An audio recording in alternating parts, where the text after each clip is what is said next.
समर्था नहीं। केवट ने कहा कि आप यहीं पे खड़े रहिए। कब तक? कि जब तक हम अपने परिवार को बुला करके लेकर के नहीं आते हैं तब तक। भगवान ने कहा कि इसमें परिवार को बुलाने की जरूरत तुझे क्या है? केवट ने एक ही शब्द कहा कि आप गुरुकुल में पढ़ने के लिए गए हैं कि नहीं? गुरुकुल में पढ़ने के लिए गए हैं कि नहीं? तो राम जी ने कहा कि मैं गुरुकुल में पढ़ने के लिए गया हूं। तो क्या आपके गुरु वशिष्ठ जी ने ये नहीं पढ़ाया कि कोई भी शुभ कार्य करना हो तो सपत्नीक करना चाहिए, अकेले करने का अधिकार नहीं है? भगवान उसके बात को मान जाते हैं और तब तक खड़े रहते हैं जब तक कि केवट अपने पत्नी को बुला करके लेकर के आता नहीं है। कारण कि भगवान तो हमारे दरबार में नारायण तो हमारे दरबार में आए हैं, तो ऐसा सौभाग्य मेरे जीवन में कब मिले और कब न मिले ये हमको भी पता नहीं है। उस दौड़ करके केवट जो है अपने घर जाता है, अपने परिवार को बुलाता है कि अजी सुनती हो जी? पत्नी ने कही कि बात क्या है? इतनी बेचैनी में, इतनी तेजी में, इतनी उतावलेपन में आप क्यों आए? कारण क्या है? रीजन क्या है? कुछ हो गया क्या? केवट ने कहा कि आज हमारा जो जीवन है बड़ा धन्य हो गया। आज हमारे दरवाजे पे स्वयं भगवान नारायण आए हैं और नारायण को चरण धोने का सौभाग्य जो है वो आज हमारे जीवन में मिल रहा है। पत्नी ने कही कि ते तो बड़ी जीवन की, हम लोग के जीवन की सौभाग्य है कि स्वयं भगवान नारायण आए हैं और वैसे भगवान नारायण का चरण धोने का सौभाग्य आज हम लोग के जीवन में मिला। इससे बड़ा धन्य क्या हो? केवट ने कहा कि देर करने की जरूरत नहीं, जल्दी चलो और भगवान के चरण को धोना है। पत्नी ने कही कि जब चरण को धोना है तो घर से अच्छे पात्र को ले ले, इसलिए भगवान नारायण है तो घर में जो सबसे अच्छी वस्तु हो भगवान के चरणों में समर्पण कर देना चाहिए। केवट ने कहा कि कोई पात्र लेने की जरूरत नहीं है। केवट की पत्नी ने कही आप क्या कहती हैं? अरे पहली बार हमारे घर में नारायण आए हैं और वैसे नारायण के चरण धोने के लिए आप कहते हैं कि घर से पात्र लेकर के न चले। अरे हमारे घर में सोने का पात्र होता तो भगवान के सोने के पात्र में भी मैं अपने प्रभु के चरण को धोती। मेरे घर में पित्तल का भी तो पात्र नहीं है, लोहे का पात्र है, उसी पात्र को ले ले। इसलिए हमारे जीवन में जो है वही स्वर्ण से बढ़ करके उस संपत्ति, उस सोने से भी कीमती उस संपत्ति है, उसी में हम पखारेंगे। परमात्मा तो सब जानते हैं, अंतर्यामी। केवट ने कहा कि एक बात सुन लो, अगर हमारे घर में भगवान नारायण अगर सोने के कठौता भी दिए रहते ना तो उस कठौता में मैं भगवान का चरण धोने वाला नहीं था। पत्नी ने कही कि क्यों?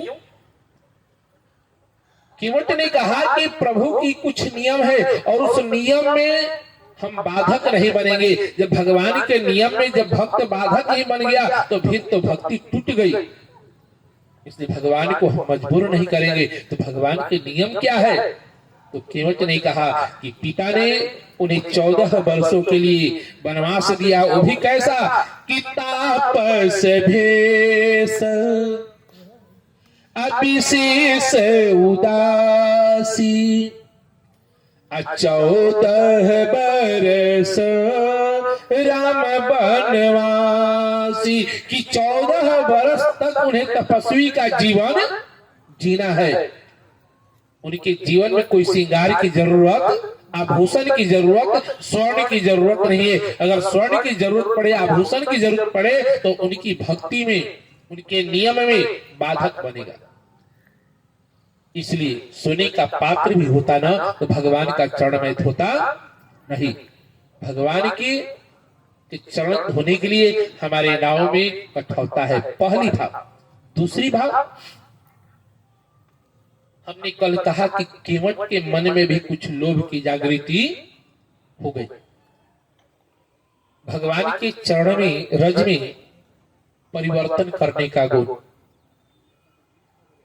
उनके चरण रज को पाते ही गौतम ऋषि की पत्नी अहिल्या उस रज को पाकर के पुनः परिवर्तित हो जाती है स्त्री के रूप में, तो केवट के मन में भी लगता है कि जब भगवान के चरणों के रज में इतनी गुण है परिवर्तन करने की, तो लकड़ी के कठौते में अगर भगवान के हम चरण धोएंगे तो ये भी लड़का बन जाएगा, तो हमारे जीवन की नैया पार हो जाएगी।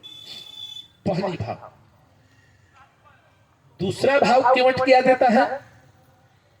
केवट ने कहा, मेरे जीवन की सौभाग्य, अगर सोने के पात्र में भगवान के चरण हम धोएंगे तो धोने के बाद एक ही दिन में वो चरणोदक समाप्त हो जाएगा। इसलिए कि लोहे के पात्र, स्टील के पात्र, पीतल के पात्र अगर एक बार धो धा करके रख दें तो 2 मिनट में सूख जाएगा ना। लेकिन वही केवट ने कहा कि लकड़ी का कठौता है, और लकड़ी का कठौता एक बार जब गीला हो जाएगा ना तो जल्दी सूखता नहीं है। तो लोहे के कठौते में अगर धोएंगे तो एक ही दिन में चरणों तक समाप्त हो जाएगा, और लकड़ी के कठौता में अगर हम भगवान के चरण धोएंगे ना तो वो सूखेगा नहीं, नित्य प्रति भींगा रहेगा, और नित्य प्रति भगवान के चरणों तक का पान हमारे जीवन में मिलता रहेगा। वही कठौता ला करके घर के रसोई में रख देंगे और उसी में प्रतिदिन आटा गुथाएगा, और लकड़ी का काम है सूखना, तो चरणोदक तो सूख लेगा, तो प्रतिदिन हमारे जीवन में चरणोदक मिलेगा। और चरणोदक को पान करने से क्या होता है कि अकाल मृत्यु हरणम, अकाल मृत्यु का हरण होता है। अकाल मृत्यु हरणम सर्व व्याधि विनाशनम, हमारे जीवन की जितनी भी बाधाएं हैं वो सब दूर हो जाते हैं। अकाल मृत्यु हरणम सर्व व्याधि विनाशनम, विष्णु पादोदक पीत्वा पुनर्जन्म न भव, कि भगवान के चरणोदक पाने के बाद फिर इस धराधाम पर आवागमन से मुक्ति मिल जाती है। वैसे भगवान के चरणोदक जो है हमें नित्य प्रति कम से कम 10 दिन नहीं 15 दिन जरूर कुछ न कुछ 2, 4, 5 दिन हमें चरणोदक मिलेगा। और लोहे के पात्र में, पीतल के पात्र में धोएंगे तो एक ही दिन में समाप्त हो जाएगा। केवट ने कहा कि अगर हमारे घर में सोने का भी पात्र होता ना तो उसमें भगवान का चरण में धोने वाला नहीं था। इसलिए लकड़ी का कठौता जो हम नाव में पानी उलीचने का काम करते हैं उसी में भगवान के चरण को धोएंगे। पत्नी को लेकर के केवट आता है। जब केवट आया तो जब धोने की क्रिया होने शुरू करने वाला था तो कितने लोग वहां ज्ञानी आ गए। केवट से कहा कि केवट एक गंगा बह रही है, जैसे कि भगवान के चरणों से गंगा की उत्पत्ति होती है।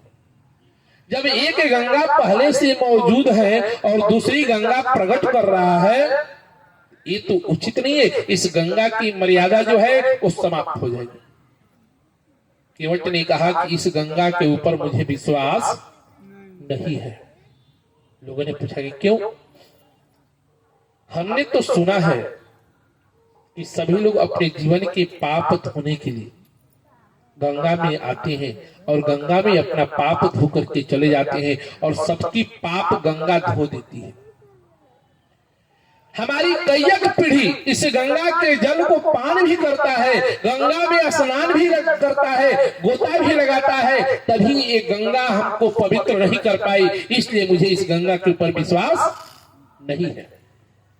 केवट ने प्रभु के चरण धोने के लिए गंगा जल का प्रयोग नहीं किया। वो स्वामी जी कहते हैं कि पानी कठौता अभरी लैयावा, अचरण सरोज खारन लागा। पानी भर के लाता है चरण, गंगा जल नहीं। जल और पानी में अंतर है। जल शुद्ध होता है और पानी शुद्ध नहीं होता है। तो केवट ने पानी को लेकर के भगवान के चरण को धोने के लिए आया और धो करके केवट ने दूसरी गंगा को उत्पन्न किया और उसी गंगा जल से अपने सभी परिवारों को कल्याण किया। लेकिन धोने की क्रिया केवट का बड़ा ही अनोखा अद्भुत रहता है। सभी लोग भगवान के चरणों को धोने के लिए पात्र को जमीन पे रखते हैं ना, एक हाथ से जल गिराते हैं और एक हाथ से धोते हैं। लेकिन पति पत्नी की बात है तो पति पत्नी जल दे रही है और पति भगवान के चरण को धो रहा है। लेकिन केवट ने ऐसा नहीं किया। केवट ने कठौते को एक हाथ में इस तरह से ले लिया और एक हाथ से भगवान के चरण को धोने लगा। जब एक हाथ से व्यक्ति ले हाथ पे कठौता, तो कठौता कम से कम नाभि स्थल से ऊपर आ जाएगा और अगला व्यक्ति जो चरण धुलवाने वाला है तो उसको पैर अपना उठाना पड़ेगा।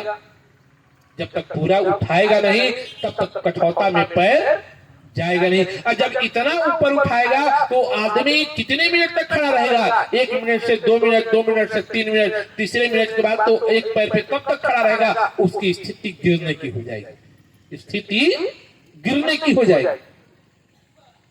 केवट, वो भी केवट ऐसे चरण नहीं धो रहा है, बार बार पैर को देख रहा है, निरेख रहा है कि इस पैर की रेखाओं के अंदर अगर एक भी कण रह जाएगा ना तो पैर की रेखाओं के अंदर कण देखने के लिए फिर तो उस पैर को उठा करके मस्तक तक लाना पड़ेगा। और जब इतना पैर उठेगा तो व्यक्ति गिरेगा कि खड़ा रहेगा? उसे तो गिरना संभव है। लक्ष्मण जी ने प्रभु श्री राम से कहा कि भैया, इसके लक्ष्मण जी डायरेक्ट जो है, बोलिए प्रेम से कृष्ण भगवान की, लक्ष्मण जी डायरेक्ट केवट से नहीं बोल सकते हैं। इसे केवट से एक बार लक्ष्मण जी निरुत्तर हो चुके हैं। केवट ने प्रभु से कहा, लक्ष्मण जी ने प्रभु से कहा कि प्रभु आप केवट को समझाते क्यों नहीं है कि अगर इस तरह से चरण को धोएगा तो आप गिर जाएंगे। तो जिस तरह से लक्ष्मण जी प्रभु से कहते हैं उसी तरह से लक्ष्मण जी कहता है, लक्ष्मण जी से केवट कहता है कि प्रभु, जब प्रभु के गिरने का डर है तो जब गिरने का डर है तो क्यों नहीं झुक करके हमारा मस्तक पकड़ लेते हैं? जब मेरे मस्तक पकड़ लेंगे तो गिरने की संभावना बिल्कुल खत्म हो जाएगी। लक्ष्मण जी ने कहा कि प्रभु अपनी बरद हंस इसके मस्तक पे रख दीजिए, कम से कम इसकी बुद्धि सुधर जाए। और भगवान की जिसके ऊपर हाथ पड़ जाए तो बुद्धि सुधरने की बाकी है, उसकी बुद्धि तो और तीव्र हो जाएगी। केवट ने कहा कि अब तो प्रभु ही जानते होंगे कि किसकी बुद्धि बिगड़ी है और किसकी बुद्धि सुधरी है। केवट तो यही चाहता था कि भगवान का वरद हस्त जो है वो हमारे मस्तक पे पड़ जाए, और जिसके मस्तक पे भगवान का वरद हस्त पड़ जाए उसका जीवन तो अपने आप धन्य हो जाता है। लेकिन एक बात और मैं कहूं, भगवान का आशीर्वाद एक हाथ से मिलता है और भगवान अपनी करुणामयी वरद हस्त हमेशा उठाए हुए रहते हैं, हमेशा उठाए हुए रहते हैं। लोग भगवान के दरबार में जाते हैं, लोग भगवान के दरबार में जाते हैं, भगवान हमेशा उनकी करुणामयी वरद हस्त जो है हमेशा उठी हुई रहती है। भगवान कहते हैं कि जैसे तू मेरे दरबार में आएगा वैसा ही तू हमारे दरबार से जाएगा। हमारे दरबार में हंसते हुए आएगा तो तू हंसते हुए जाएगा, रोते हुए आएगा तो रोते हुए। भगवान के दरबार में कभी रोते हुए नहीं जाना चाहिए। भगवान के दरबार में तो हंसते हुए जाना चाहिए, प्रसन्नचित्त होकर के जाना चाहिए, और जाएंगे तो मेरे जीवन की प्रसन्नता हमेशा बनी रहती है। कुछ लोगों की आदत होती है कि जीवन भर रोना है, जीवन भर रोना है, और जो रोता है ना वो जीवन भर रोते रहता है, और जो हंसता है ना वो जीवन भर हंसते रहता है। भगवान की करुणामयी वरद हस्त जो है हमेशा उठी हुई रहती है। केवट ने कहा कि लक्ष्मण जी, बुद्धि हमारी बिगड़ी हुई नहीं है, हमारी बुद्धि तो इतनी प्रखर हो चुकी है। अब विचार कीजिए कि जिस लक्ष्मण जी ने केवट को सत्संग सुनाया और लक्ष्मण जी से केवट ने सत्संग का रसास्वादन किया, लेकिन वही केवट की बुद्धि प्रखर हो गई और वही लक्ष्मण जी पीछे हो गए। बताइए, पढ़ने से व्यक्ति के जीवन में ज्ञान नहीं आता है। एक कथा मैं सुना दूं।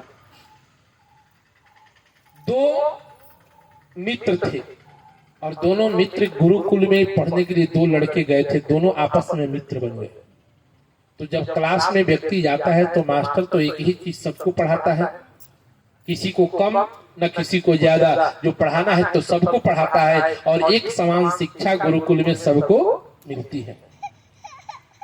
तो दोनों मित्र बन गए और दोनों मित्र को समान शिक्षा मिलने लगी, दोनों की शिक्षा दीक्षा एक बार में जब पूरी हुई, एक ही दिन समाप्त हुई, तो गुरुजी ने कहा कि तुम लोगों को अब शिक्षा पूरी हो गई, ज्ञान पूरा हो गया और तुम लोग अपने अपने घर जाओ। दोनों मित्र वहां से चल दिए। चलने के बाद एक वृक्ष के नीचे रात्रि विश्राम दोनों ने किया। जब दोनों ने रात्रि विश्राम किया और विश्राम के बाद जब सुबह हुई, स्नान ध्यान करके जब दोनों मित्र पूजा पाठ करने लगे, इसलिए कि गुरुकुल में जो भी रहता था वो सभी ब्राह्मण भेष में रहते हैं। गुरुकुल में सभी ब्राह्मण भेष में रहते हैं और वहां सभी ब्राह्मण ही कहे जाते हैं। वहां कोई अन्य जाति से मतलब कोई भी हो, सब शिक्षा दीक्षा एक ही समान होता था।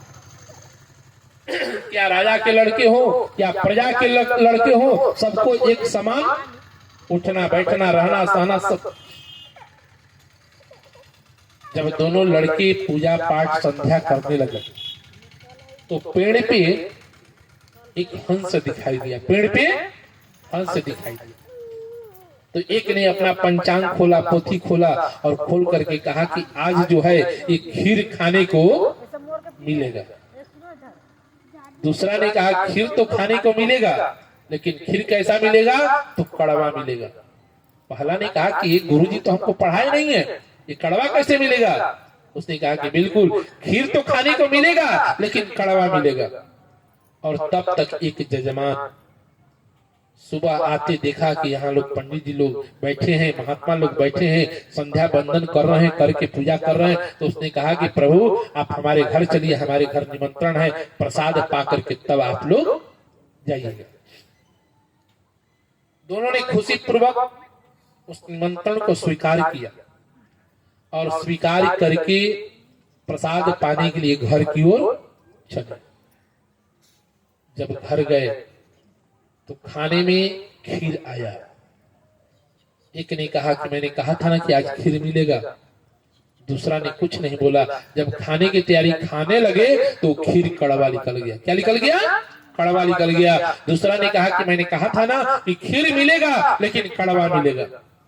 अब दोनों के मन में द्वंद्व हो गया कि गुरुजी ने इसको अधिक पढ़ाया है, गुरुजी ने इसको अधिक पढ़ाया है।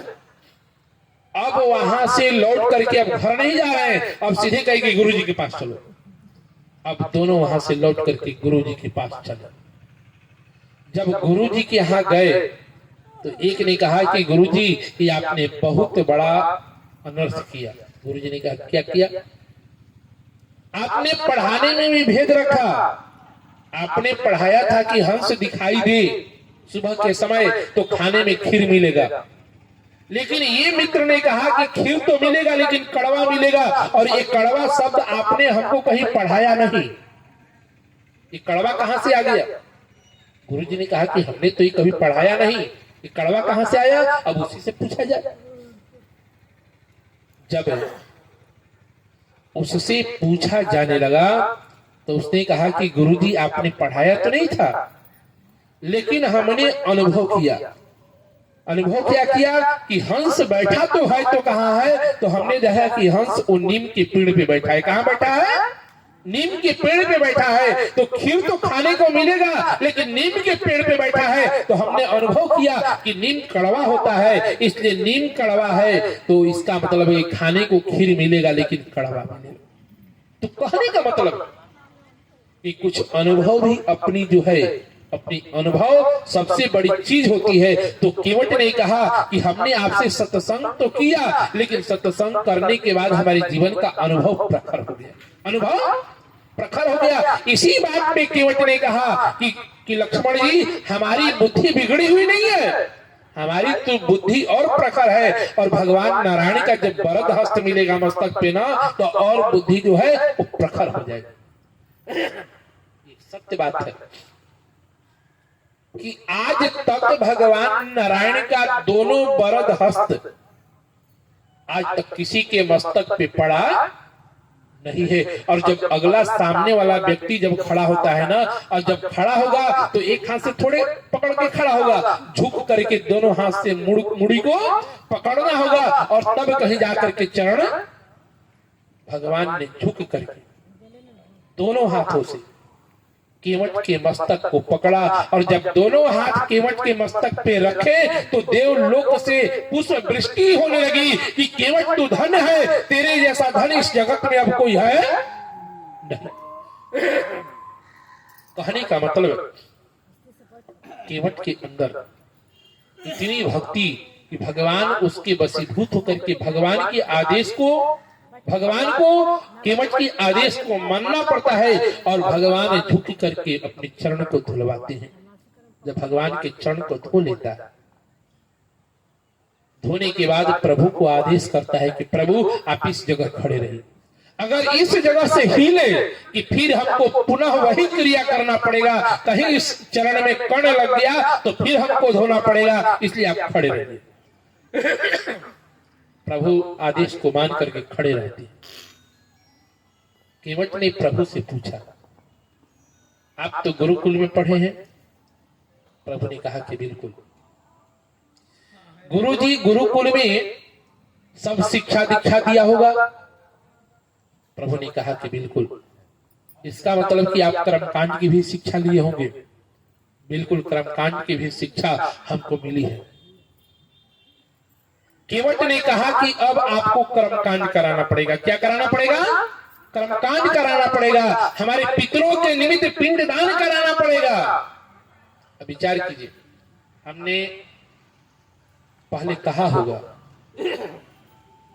कि पुरोहिती कर्म जो है अति निंदनीय है, हमने बताया था ना। आज भगवान से केवट, हम नहीं कह रहे हैं, केवट गोस्वामी जी ने खुद कहा है कि पद पखारी जल पान करी अयाप सहित परिवार, पितर पार करी प्रभु ही पुनी। पितरों की मुक्ति कैसे होगी? कि जब तक उनको पिंडदान न हो, और जिसका पिंडदान स्वयं भगवान नारायण कराए, उसके पितरों की मुक्ति मिलने में कोई परेशानी हो सकती है क्या? उसके पितर तो स्वाभाविक है कि मुक्त हो जाएंगे। प्रभु को कहा कि अब हमारे पितरों के निमित्त आप जल दिलवाइए, पिंडदान दिलवाइए, सब क्रिया करेंगे जिससे हमारे पितरों की मुक्ति मिल जाए और मेरे पितर इस नरक से पार कर जाए, भवसागर से पार हो जाए। तो प्रभु उस वक्त मंत्र बोलते हैं और लक्ष्मण जी को अर्चक बनाता है, इसलिए कि आचार्य के साथ एक सहयोगी चाहिए। लक्ष्मण जी ने प्रभु से कहा कि महाराज इसने तो हद कर दिया, जो कर्म हमको नहीं करना चाहिए वो भी कर्म आज हमको इस केवट के कारण हमें करना पड़ा। और वैसे प्रभु श्री राम को पुरोहिती कर्म भी केवट के पास कराना पड़ा, और पुरोहिती कर्म करा करके केवट के पितरों को मुक्ति प्रदान किया। जबकि केवट ने कहा कि महाराज ये लंबी लाइन देख रहे हैं ना, जब तक इनको पार नहीं कराऊंगा ना तब तक मैं आपको गंगा पार ले जाने वाला नहीं हूं। प्रभु ने जबकि कहा कि हमको तो कोई दिखाई नहीं दे रहा, केवट ने कहा कि आपको नहीं दिखाई दे रहा है तो हमको दिखाई दे रहा है कि पहले अपने पितरों को मुक्ति दिलाऊंगा, उसके बाद आपको इस गंगा से पार ले जाऊंगा। और वही क्रिया केवट ने किया, उससे जो चरणोदक बचा। अब केवट पितर कार्य पार कर प्रभु अपने परिवार को, जितने भी वहां लोग थे सबको इकट्ठा किया कि भगवान का चरणोदक है, सब लोग ले लो। सभी लाइन लगा करके खड़े हो जाते हैं। अब जानकी जी लक्ष्मण जी खड़ी रहती है। जानकी जी ने लक्ष्मण से कहती कि लक्ष्मण और भगवान के चरणोदक को लेना है तो लाइन में खड़ा होना पड़ेगा, और जब तक लाइन में हम खड़े नहीं होंगे ना तब तक भगवान के चरणोदक मिलने वाला नहीं है। लक्ष्मण जी ने कहा कि हम तो क्षत्रिय हैं और क्षत्रिय किसी के सामने हाथ फैलाता नहीं है, तो हम कैसे फैलाएं? सीता जी ने कही कि जब क्षत्रिय है तो भगवान तो पहले ही मांगने के लिए हाथ फैला दिए कि मांगिए नाव। भगवान ने पहले ही हाथ फैला करके केवल से मांगने का क्रिया कर दिया, तो जब बड़े ही मांगने का काम कर रहे हैं तो छोटे को मांगने में शर्म नहीं करना चाहिए। और वो भी भगवान का चरणोदक के लिए मांगने में जो शर्म करे तो फिर उसके जीवन का कल्याण होने वाला। राम जी के चरणोदक, प्रभु के चरणोदक को पाने के लिए लक्ष्मण जी और जानकी जी भी केवट के सामने अपना हाथ फैलाती है, तब प्रभु के चरणोदक की प्राप्ति इन लोग के जीवन में होती है। और तब प्रभु को आदेश करता है कि महाराज आप नाव में बैठिए। कहने का मतलब, कहने का अभिप्राय कि भगवान को जैसे जैसे कहा वैसे वैसे प्रभु को करना पड़ा, कारण कि परमात्मा की प्राप्ति करने के लिए भक्ति के यहाँ ज्ञान की अधिकता अपने आप हो जाती है। पढ़ने लिखने से व्यक्ति के जीवन में ज्ञान नहीं आता है। कोई चाहे कि पढ़ करके अपने जीवन में ज्ञान की प्राप्ति कर ले, तो पढ़ने से आज तक किसी के जीवन में ज्ञान की प्राप्ति नहीं हुई और परमात्मा उनके जीवन में मिले नहीं। आज यही बात हनुमान जी के माध्यम से हम कहना चाहते हैं कि भगवान के भक्तों का गुणानुवाद, भगवान जो है अपने भक्तों के गुणानुवाद स्वतः अपने मुख से कहते हैं कि महावीर बिनहु हनुमाना राम जासु जसे आप बखाना। भगवान तो अपने भक्तों के जीवन चरित्र की गाथा स्वतः कहते हैं। इस तरह हनुमान जी के चरणों में वंदना किया। भक्त और भगवान की महिमा यही है कि भगवान अपने भक्तों की महिमा को बढ़ा करके रखते हैं। इसके बाद आगे जो बंधन है, अधम से अधम राम की पाई, जो भगवान के चरणों की सेवा अधम से अधम लोग किए हैं ना, उनके चरणों में वंदना करते हैं। इसके बाद गोस्वामी जी महाराज भगवान की जानकी जी के चरणों में वंदना करते हैं। जनक सुता जगत जननी जानकी अतिशय प्रिय करुणा निधान की, ताके जुगपद कमल मनाओ। वैसे जानकी जी के चरणों में वंदना करते हैं। भक्ति स्वरूपा है, बगैर भक्ति के वंदना किए परमात्मा की प्राप्ति हमारे जीवन में नहीं होती है। इसके बाद अंत में वंदना गोस्वामी जी महाराज नाम की करते हैं। भगवान की, वो भी भगवान के चरणों में वंदना नहीं, भगवान के नाम की वंदना करते हैं कि बंदो नाम राम रघुबर को आहे तू कृषानो भानु हिम करे को। वैसे नाम की वंदना करती है जो नाम हमारे जीवन को कल्याण करने वाली है। कलयुग में अगर कहा जाए तो नाम ही एक ऐसा है कि जिस नाम के सहारे हमारे जीवन की नैया जो है पार लग सकती है। कलयुग केवल नाम आधारा, सुमिरी सुमिरी नर उतर ही पारा। जिसने भी नाम का सहारा ले लिया और जिसने भी नाम का सहारा लिया उसके जीवन की नैया पार लग गई। नाम जो है इस कलिकाल में, बोलिए प्रेम से कृष्ण भगवान की श्री राम जय जय राम, श्री राम में श्री राम जय जय राम, श्री राम श्री राम जय जय राम, श्री राम राम जय जय विघ्न हरण हनुमान। जय जय संकट हरण हनुमान जय जय श्री राम जय राम जय जय राम श्री राम। बोलिए प्रेम से कृष्ण भगवान की। बंदव नाम राम रघुवर को, हेतु किसान भानु हिम कर को। नाम की इतनी महिमा है कि नाम का एक बार व्यक्ति अपने जीवन में स्मरण कर ले, उसके जीवन का स्वतः कल्याण हो जाता है। नाम की महिमा स्वयं भगवान भी नहीं गा सकते हैं। जिस नाम की स्मरण करने मात्र से मेरे जीवन की अज्ञानता जो है वो समाप्त हो जाती है। ये नाम कैसा है? तो हेतु कृषाणु भानु हिम कर को, अग्नि के समान है। जिस तरह से हमारे जीवन में कितने भी पाप हो,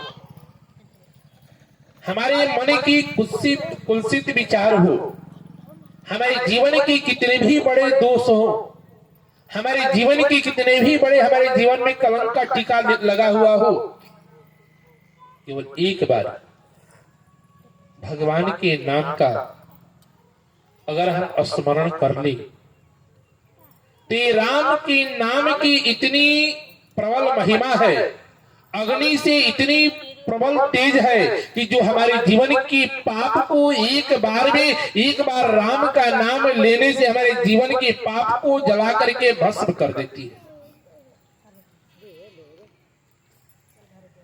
हेतु किसानु भानु हिम कर को, भानु माने सूर्य भगवान। जिस तरह सूर्य भगवान की किरणें अंधेरा को भगाने के लिए, सूर्य भगवान की किरण ही काफी है। जहां भी सूर्य भगवान की किरण पड़ जाए वहां अंधेरा रहने वाला नहीं है। वो अंधेरा है क्या? हमारे जीवन की सबसे बड़ी अज्ञानता, हमारे जीवन की सबसे बड़ी अज्ञानता। और जिस व्यक्ति के जीवन में अज्ञानता का समावेश हो जाए, अज्ञानता का प्रवेश हो जाए, वो कितना भी बड़ा व्यक्ति क्यों न हो, कितना भी विद्वान क्यों न हो, लेकिन अज्ञानता का प्रवेश जब हो जाएगा ना, तो सब ज्ञान बेकार है। सब ज्ञान, वो ज्ञान किसी कीमत का नहीं है, ज्ञान का कोई मोल नहीं है। शास्त्रकार कहते हैं कि हम कितने भी पढ़ लिख करके ज्ञानी बन जाए, कितने भी पढ़ लिख करके विद्वान बन जाए, लेकिन जब तक हमारे जीवन में राम की भक्ति न हो तब तक मेरा जीवन बेकार है। कैसे? कि यथा खरश्चंदन भारवाही, जिस तरह गधे के पीठ पे अगर चंदन की लकड़ी का बोझ रख दिया जाए और उस गदहा महोदय से पूछा जाए कि गदहा महोदय आपके पीठ पे क्या चीज लदा है, तो गदहा कभी नहीं कहेगा कि हमारे पीठ पे चंदन की लकड़ी लदी है। वो तो गदहा यही कहेगा कि हमारे पीठ पे बोझ लदा है। क्या लदा है? बोझ लदा है। ठीक उसी तरह यथा खरश्चंदन भारवाही भारस्य वेता न तो चंदनस्य, कि मेरे पीठ पे चंदन नहीं लदा है, भार लदा है। ठीक उसी तरह तथा च विप्रा श्रुति शास्त्र युक्ता मद भक्तिहीना खरव ध्वंति। उसी तरह से हम कितने भी चारों वेद 18 पुराण के ज्ञाता हों और सब ज्ञाता होने के बाद अगर हमारे जीवन में राम की भक्ति न हो, परमात्मा के प्रति हमारा आस्था न हो, श्रद्धा न हो, तो ठीक उसी के समान है। कैसे? यथा करश्चंदन भारवाही भारस्य वेता न तु चंदनस्य तथा च विप्रा श्रुति शास्त्र युक्ता मद भक्ति हीरा खरवत भक्ति। ठीक उसी तरह से है कहानी का मतलब। राम नाम की इतनी बड़ी महिमा है कि जितना भी कहा जाए उतना ही कम है। एक बार की बात, गोस्वामी जी महाराज अपने झोपड़ी में बैठे रहते हैं और कुछ चोर अयोध्या से चोरी करके भाग रहे थे। जब चोर चोरी करके भागता है तो सिपाही स्वतः पीछे लग जाता है। सिपाही पीछे लग गया चोर को पकड़ने के लिए। चोर ने देखा कि सिपाही हमारे पीछे लगे हुए हैं। चोर ने देखा कि यहाँ एक महात्मा की कुटिया है। वो कुटिया किसकी थी? तो गोस्वामी तुलसीदास जी महाराज की।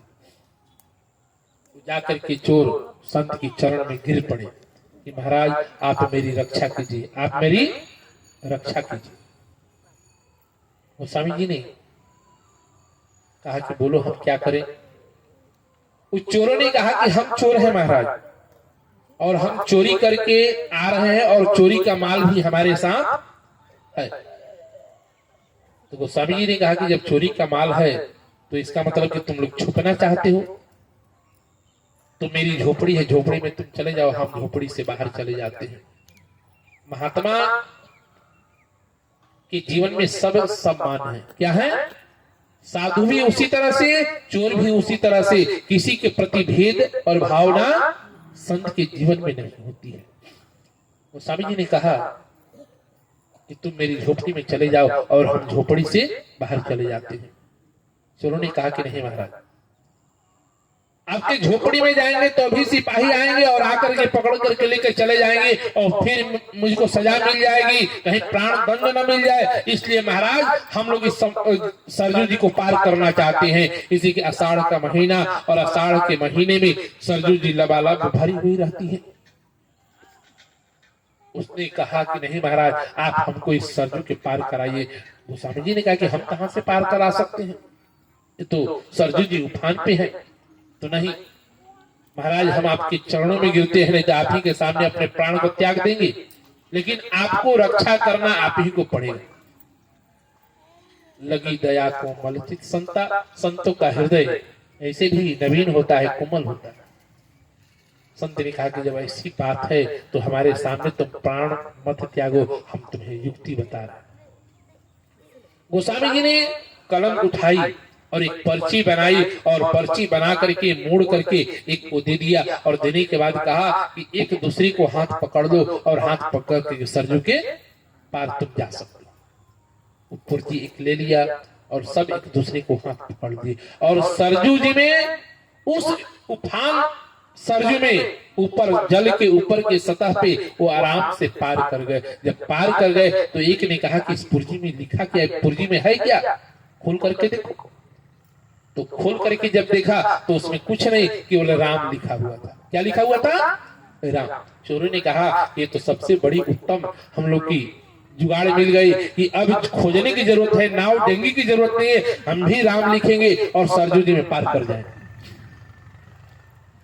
दूसरे दिन फिर चोर आए और पुर्जी एक बनाई, राम लिखा और लिख करके सरजू में प्रवेश कर गए। प्रवेश तो कर गए, डूबते उतराते डूबते उतराते जैसे तैसे प्राण अब जाए कि कब जाए, एना केना प्रकारेण सरजू के पार आए। और आते ही गोस्वामी जी के चरणों में चोर गिर पड़े कि महाराज हमने पुर्जी को बनाया और पुर्जी को बना करके हमने भी सोचा कि हम भी राम लिख करके पार लग जाएंगे, लेकिन पार कहने का मतलब है, कहने का प्रयोजन कि संत की जब तक कृपा न हो और संत जिसके ऊपर कृपा करे, संत की प्रेरणा से, परमात्मा की कृपा से वो चोर चले गए। लेकिन परमात्मा के नाम को लेकर के अगर हम अधर्म का कार्य करें ना तो कभी सफल होने वाला, सत्कार्य करेंगे आपके जीवन की नैया सफल हो जाएगी, लेकिन सत्कार्य नहीं करेंगे ना तो मेरे जीवन की नैया सफल होने वाली नहीं है। तो राम नाम का ये तो प्रभाव है